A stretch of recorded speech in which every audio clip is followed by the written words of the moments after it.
অবশেষে হামজা চৌধুরী ঢাকার মাটিতে পা রাখছেন। দক্ষিণ এশিয়ার সব থেকে বড় সুপারস্টার, ফুটবলের সব থেকে বড় সুপারস্টার হামজা চৌধুরী ঢাকার মাটিতে পা রাখছেন। বিমানবন্দর থেকে বের হয়ে আসছেন। দেখতে পাচ্ছেন হামজা চৌধুরী, হামজার হাতে ফুলের তোড়া, যেমনটা সিলেটে দেখেছে তেমনটাই আসলে এই মুহূর্তে আমরা ঢাকা আন্তর্জাতিক বিমানবন্দরে দেখতে পাচ্ছি। হামজা চৌধুরী দলে সুযোগ পাওয়ার পর প্রথমবারের মতো তিনি ঢাকার মাটিতে পা রাখলেন। তাকে ফুলের তোড়া আসলে তুলে দেওয়া হয়েছে।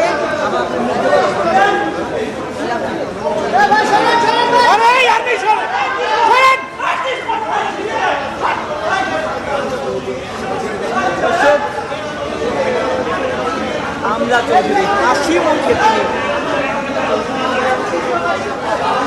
ভারতের বিপক্ষে জেতা হবে এমনটাই তিনি বলছিলেন।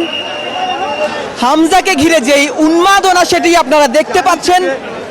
দক্ষিণ এশিয়ার সব থেকে বড় সুপারস্টার, বারবার আমরা বলছি, হামজা চৌধুরী বিমানবন্দর থেকে বের হয়েছেন, সরাসরি টিম হোটেলে চলে যাবেন।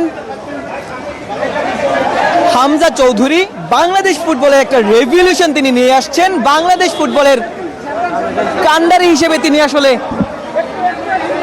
আবির্ভূত হয়েছেন। হামজা চৌধুরী বিমানবন্দর ত্যাগ করছেন। বাংলাদেশ ফুটবলের সব থেকে বড় সুপারস্টার যাকে আমরা বলেছি।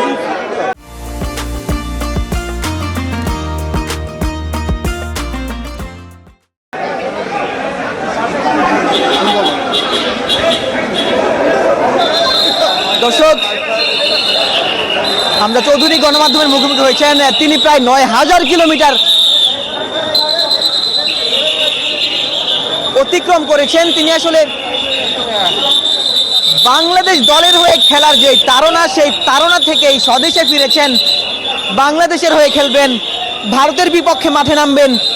তার আগে দর্শকদের যে উন্মাদনা সেটির সাক্ষী হয়ে গেলেন। সিলেটে একবার সাক্ষী হয়েছেন, ঢাকায় এসে আরও একবার হামজা চৌধুরী তার যেই খ্যাতি, তিনি আসলে বাংলাদেশে কতটা জনপ্রিয়, সেই জনপ্রিয়তার ছাপটাই তিনি দেখে গেলেন। বাংলাদেশের ক্রীড়াঙ্গনে বড় একটা পরিবর্তন কিন্তু হামজা চৌধুরী নিয়ে আসতে পারেন।